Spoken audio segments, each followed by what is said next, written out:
दोस्तों नमस्कार। मैं आज आपको मंगल ग्रह के बारे में बताना चाहता हूं और मंगल ग्रह का पृथ्वी से बहुत गहरा संबंध रहा है और कैसे हम मंगल ग्रह से पृथ्वी का उदय हुआ, इस सब बातों पे कई क्रम में चर्चा करेंगे। अगर आपको मेरा चैनल पसंद आए तो उसको ज़रूर सब्सक्राइब करिएगा और इसी आपके सब्सक्राइब करने से हमारा मोटिवेशन बढ़ेगा।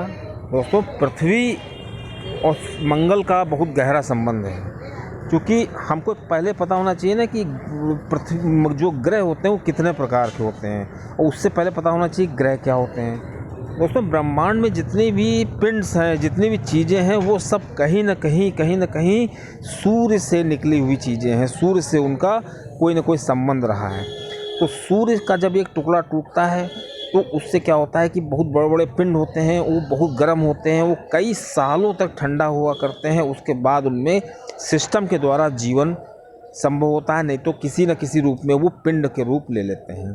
तो दोस्तों, जो ग्रह होते हैं उनमें ये दो ग्रह ऐसे हैं, जो 9 ग्रह हैं उनमें से 2 ग्रह ऐसे हैं जो स्थलीय ग्रह के नाम से उनको जाना जाता है, क्योंकि वहाँ पे स्थल है, और जो बाकी ग्रह हैं वो गैसीय ग्रह हैं। जो मंगल ग्रह है दोस्तों, वो एकदम पृथ्वी की तरह, उसमें उसकी भौगोलिक संरचना और काफ़ी चीज़ें उसकी पृथ्वी से मिलती जुलती हैं, और वहाँ पे जीवन भी संभव कभी न कभी रहा है। और सूर्य से उसकी दूरी लगभग 2,27,00,000 किलोमीटर है, और इसका परिक्रमा काल 687 दिन है। और दोस्तों, वहाँ पे जो गुरुत्वाकर्षण है का स्तर है वो 3.72 मीटर पर सेकंड स्क्वायर है।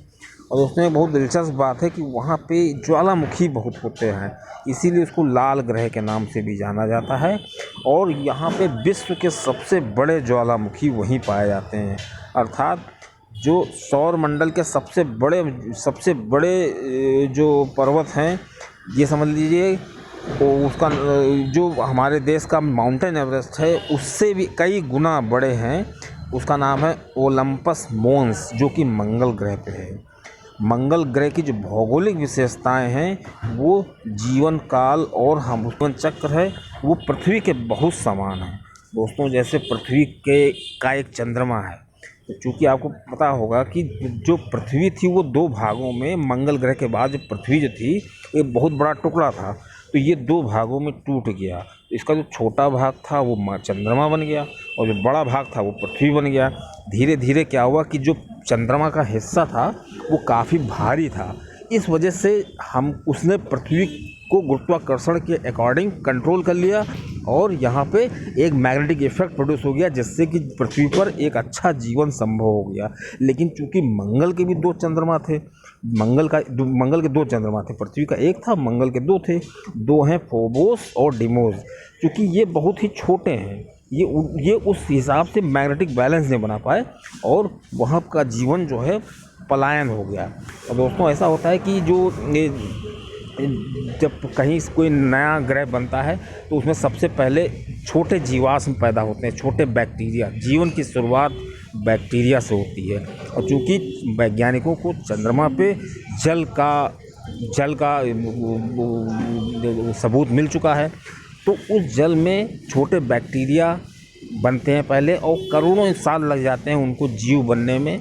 उसके बाद वो धीरे धीरे जीव बनते हैं। लेकिन कुछ ऐसी स्थिति हुई कि कोई एस्टेरॉयड उससे टकराया होगा, और वहाँ उसके टकराने से क्या होता है कि मंगल की ऊपरी सतह नष्ट हो गई। उससे क्या हुआ कि वहाँ का जीवन नष्ट हो गया। धीरे धीरे क्या हुआ कि जब ये क्रम चल रहा था तो इधर पृथ्वी ठंडी हो रही थी, क्योंकि पृथ्वी आग का गोला थी, सूर्य से निकली थी।